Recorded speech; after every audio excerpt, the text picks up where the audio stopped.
৬০০ বেডের জনবল নিয়ে ২,২০০ রোগীকে সেবা দেয়া হচ্ছে রংপুর মেডিকেলে।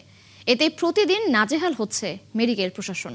সংশ্লিষ্টরা যেটি বলছেন, নতুন সরকার উদ্যোগ না নিলে যে কোনো সময় ভেঙে পড়বে সার্বিক কাঠামো। মাহবুব সুমনের প্রতিবেদন।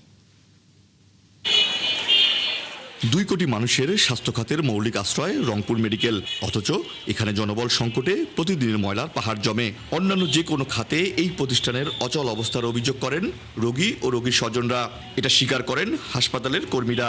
এত অল্প সংখ্যক জনবল দিয়ে আমাদের পরিষ্কার পরিচ্ছন্নতার কাজ আমরা যেভাবে ধরে আছি, আসলে বাংলাদেশের কোনো হাসপাতালে এরকম আছে কিনা আমার জানা নেই। তবে আমাদের খুব কষ্ট হচ্ছে, আমাদের জনবল অতি শীঘ্রই নিয়োগ প্রয়োজন। আরও অভিযোগ, ভারী যন্ত্রাংশগুলো বেশিরভাগ অকেজ, যে কারণে রোগ নির্ণয়ে চরম ভোগান্তিতে পড়েন রোগী ও কর্মকর্তারা। বা এই বৃহৎ রোগীর সেবাটার জন্য আমাদের মেশিনের সংখ্যাটা একটু অপ্রতুল। নায়াসিনামাইড ও স্যালিসাইলিক সমৃদ্ধ লিলি ফেস ওয়াশ যা ফেসের ডেড স্কিন সেল দূর করে দেয় দ্বিগুণ ফাস্টার ব্রাইটেনিং। আমার এখানে এক্স-রে মেশিন, যেখানে আমার এখানে 10টার প্রয়োজন, সেখানে আমার চালু আছে মাত্র 2টা। পাশাপাশি আলট্রাসোনোগ্রাম আমার 10টা মেশিনের প্রয়োজন, সেখানে চালু আছে 3টা। সিটি স্ক্যান, এমআরআই একটা করে আছে, সেখানে 2টো করে মেশিন হলে আমার এই জনগোষ্ঠীর বা এই রোগীগুলোর সেবাটা আরও ভালোভাবে দেওয়া সম্ভব। আন্তর্জাতিক স্বাস্থ্য সংস্থার নিয়ম অনুযায়ী রোগীর সংখ্যার 10 ভাগ আইসিইউ শয্যা থাকতে হয়। সে অনুযায়ী 200 শয্যার বিপরীতে রয়েছে মাত্র 10টি শয্যা। এই হাসপাতালে যদি 10% রোগীর জন্য আইসিইউর প্রয়োজন হয়, সেক্ষেত্রে কমপক্ষে 200 বেডের একটা আইসিইউর প্রয়োজন হয়। চিকিৎসক হিসেবে সবার প্রথমে যেটা বলতে হয়, খুবই খারাপ লাগে।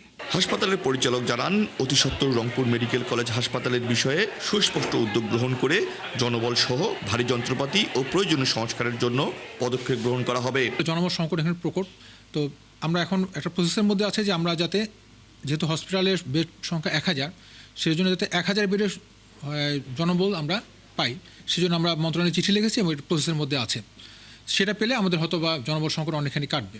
আর স্থানীয় সংসদ সদস্য মনে করেন, দ্রুত মেডিকেল সংস্কার না হলে রোগীদের মৃত্যুকূপে পরিণত হবে এই মেডিকেল। এখানে পর্যাপ্ত ওষুধ পাওয়া যায়, ওষুধ নিয়েও অনিয়ম আছে।